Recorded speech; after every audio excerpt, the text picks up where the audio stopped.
Hello and welcome guys to the tutorial of mathematics for machine learning. So basically in this tutorial you will be learning some fundamental math concept that is frequently used in data science and machine learning. So many of this concept may be familiar to you because this is already studied, we have already studied this type of knowledge, basics about linear algebra in high school as well as in college. So while for some it may be new because maybe some of you may be not from technical background, so this will be helpful for both of us because I have made this in a way that it basically help even non-technical guy to understand it very easily. So anyway, I will be adding this concept in algorithm part also, but I recommend if it is needed, please revisit this tutorial later if needed, because theory is also important because understanding these type of concept, because this will help you not just current not just for learning machine learning, but for long term data science or machine learning career as well. So basically when we start when we start algorithm part like SVM, linear regression, neural network, you will you will know how these algorithms work. Basically the idea behind telling you linear algebra is because when we use those algorithm, we will just import that, and we will just train our model, and we'll see how the model is performing. But behind the behind the back, how all those algorithm is working is using linear algebra. So you will find these concepts useful, not only just because it is very interesting, also because this the prerequisite that is required for machine learning and deep learning, it starts with linear algebra, and that's why I thought of starting linear algebra at first, and then we'll move to the algorithms part for machine learning and deep learning. Okay, so why we learn basically linear algebra?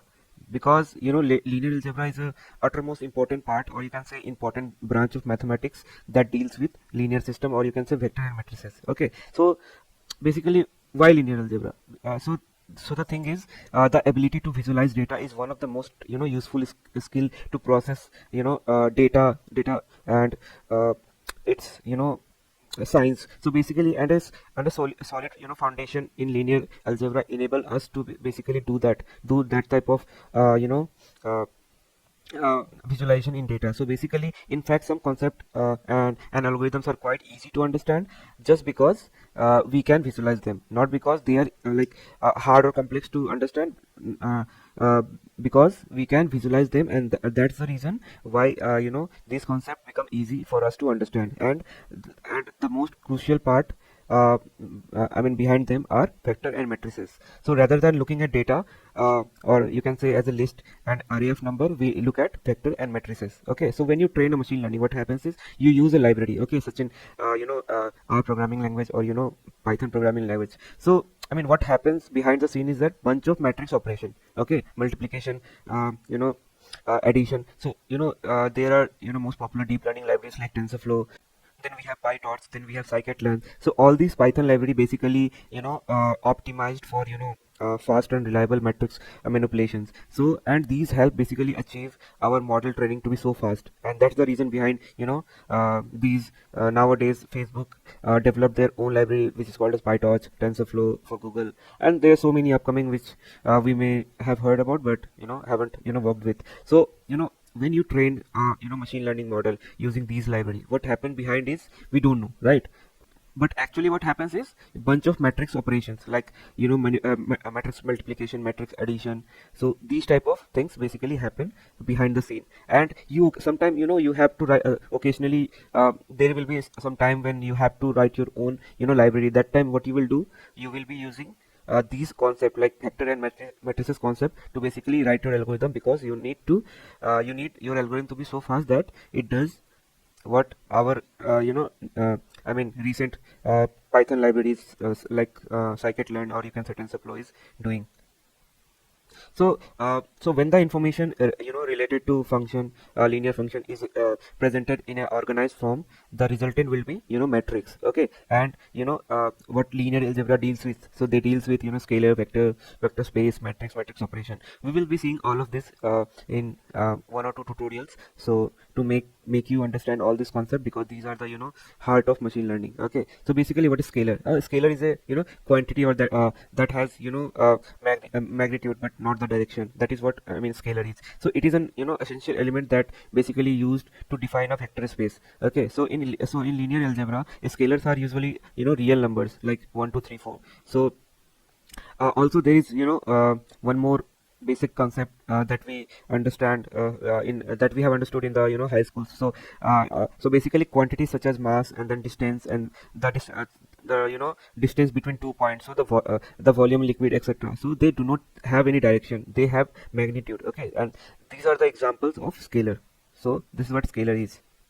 Then we have vectors and then vector space. So a vector is an element of a vector space. It is a quantity that can be described in terms of both direction and magnitude of an element. And what is vector space? So vector space consists of so many vectors that may be added together, and you can multiplies can be multiplied by scalars. Now, what is matrix? So matrix is a rectangular array where the information is organized in the form of row and columns, and most linear algebra properties can be expressed in the term of matrix. Okay, so if we worked with NumPy, right, in the previous tutorial, so that can be one example of matrix. Okay, now what type of matrix operation we have? Okay, so I mean, the simplest arithmetic operations such as addition, subtraction, multiplication, that can be conducted using matrices, and we have also seen like examples in NumPy tutorial, right? And then we have linear transformation, and then inverse of matrix, eigenvector, then linear map. So we will be covering each of them in upcoming tutorial. So let's move to scalar first. So let's understand I mean, what is vector, what is the different views of vector. So the first view is algebraic view. Okay, so so basically you can express vector in the form of m. Okay, so like this. Okay, so first of all, let's say so vector is also like a organized order list of objects, like this one, 78, 87, 65, these all things. So for example, let's say we have 10 student whose marks we want to store in a single object. So like this, we will store m equal to these many numbers. Now let's say these are the vector with 10 values, and this can be denoted by using m1, m2, m3. So since we have assigned m equal to these numbers, so we will so individual item will be m1, m2, m3, and so on. So which is called individual entity, or you can say element of the vector. Okay, so and the second view is geometric views. So basically, where you basically visualize an arrow in a 2D or 3D plane, like this on the right side that you can see. So basically, this is a view basically you remember from physics class, right? I mean, arrow which have magnitude and direction. For example, quantities having magnitude and direction having velocity, and then gravitational force, magnetic field, all these have directions with magnitude. So that is the second view of vector, which is geometric. Now let's come to basic understanding of vectors with few examples. So vector are basically represented in two way, like order list or using hat notation. So order list, as you can see, a equal to 1 to 3, and using hat notation you can see I to the power hat to, then we have 2 to the power j hat, and then 3k hat. So basically I, j, k represent three perpendicular direction, or you can say axes. Okay, so the number of element in a vector is a dimension. So basically, if you say a equal to 1 comma 2, it means it is a two-dimensional vector. Now if you have 1 to 3, then you can say three-dimensional vector, and so on. Okay, and that's why basically whenever we define vectors, we define it as a n-dimensional vector. Okay, so for an n-dimensional vector like a1, a2, an, the magnitude will be given by like this. Okay, so double we call it mod equal to root of a21 plus a22 up to a2n. Okay, so for example, magnitude of 1 2 3, what it will be, root of 149, which will be equivalent to root over 14. Okay, so this is how we basically define n-dimensional vector. Now we have unit vector. Okay, so unit vector is one of those distance whose from origin the distance will be exactly 1 unit. Okay, now what all operation we have in vector? So in NumPy tutorial we have already seen dot product. So basically that is an operation of vector. So dot product, cross product, and then addition of vector, multiplication of vector, these are the operation of vector. So let's understand one example of dot vector. Okay, so the dot product basically of two vector returns a scalar quantity. Okay, so the dot product is defined as a element wise product of two vector. Okay, so so we'll see this example. So the dot product has very nice geometric representation, like you can see on the right side. Okay, so to understand that, we need to shift our perspective to from two-dimensional to three-dimensional basically. So whenever we do some product, or you can say some operation. We do it in a one-dimensional way. So to understand vector, we need to understand it through two-dimensional or three-dimensional space. Okay, so let's say we have two vector a and b. Okay, as you can see, a and b, this basically. And you can see, for example, if you want to do dot product of a and b, what you will do, you will put all the value, like for example 1 into 6 and then 2 into 15, like this, it will be equivalent to 36. And this is how we basically do dot product. Okay, so let's say you have let's say we move to another example. Okay, you have vector a and b, and the angle between them is theta. Okay, so the dot product between these vector basically given by following expression, that is double mod of a and double mod of b. Okay, and this represents magnitude of two vectors. So basically double mod also you can say magnitude. Okay, and the important point for us is that the dot product can be used to compute angle between two vectors. So that's why you can see what we are doing here is basically calculating the angle between them. For example, if we have a vector a equal to 1 comma 1 and b equal to 1 comma 0, and the angle between them will be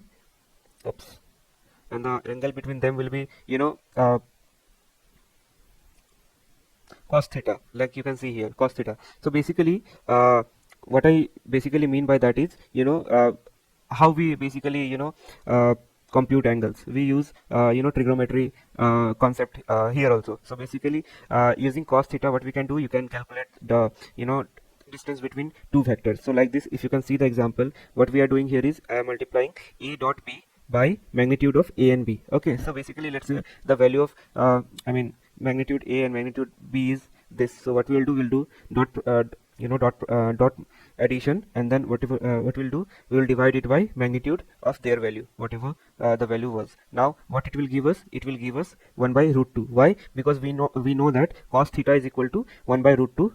So basically it corresponds to 45 degrees basically. So similarly you can calculate the angle between any two vector in a plane. So note that this is, although we have taken an example of 2D vector, this is applicable for any n dimensional space. Like this is an example of 2D, but let's say you have 4 dimensional, 5 dimensional, then how you will calculate those? So you will be using orthogonal transformation. So that's those all are part of advanced topics. So dot product of any two perpendicular is also called as orthogonal vectors, which is 0. And that's why whenever you will work with n dimensional space, these types of terminology will come, because obviously we can't do everything inside 2-dimensional or 3-dimensional vector space.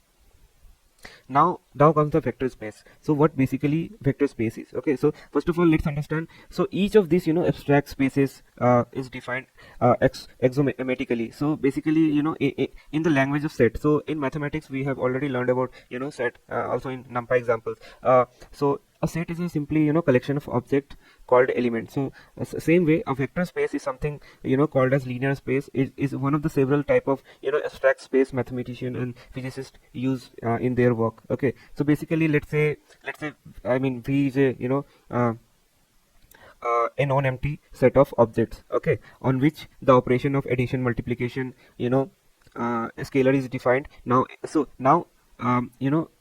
if the axiom are satisfy all these objects, okay, like u, v, w in vector v, of all the scalar, let's say we have defined scalar k1, k2, okay, and all the objects should satisfy all these conditions, and then only it will be called as vector space. And what all those conditions are? Those conditions are these, like cumulative, associative, additive, multiplication, subtraction. All these basically rules need to be satisfied, then only it will be called as vector space. So for example, the very first one, what it's saying, u plus w equal to w plus u. Okay, so it's like opposite for all uw which belongs to vector. So if it satisfies, then it will be like vector space, called as a vector space. And like that we have all the properties. You can spend some time learning all this rules. Basically they will not going to take much time, because 7 or 8 properties are there for for vector spaces. So basically what is the difference between vector and vector space? So vector is a part of vector space, like I said in previous slide. So basically, whereas a vector space is a group of objects which is get multiplied with the scalar and combined with the vector space axioms. Okay, so this is how you will be differentiating vector with vector space. Okay, and this is how basically vector space will be shown in a 3D or 4D spaces. So so here you can see this is a 3D space where there is z-axis also. Okay, so basically z-axis is used to define the third axis, or you can say third axis in a plane. So this is how you will be defining vector and vector spaces. So in the next tutorial we will be looking at linear transformation and matrices. So maybe things may be not clear for you in theoretical part, but when we start practical part, obviously everything will get clear, because theory is a little bit boring, and also it take time to understand things. Okay, so hope you guys have learned something, and we'll see you in next tutorial. Thank you and bye bye.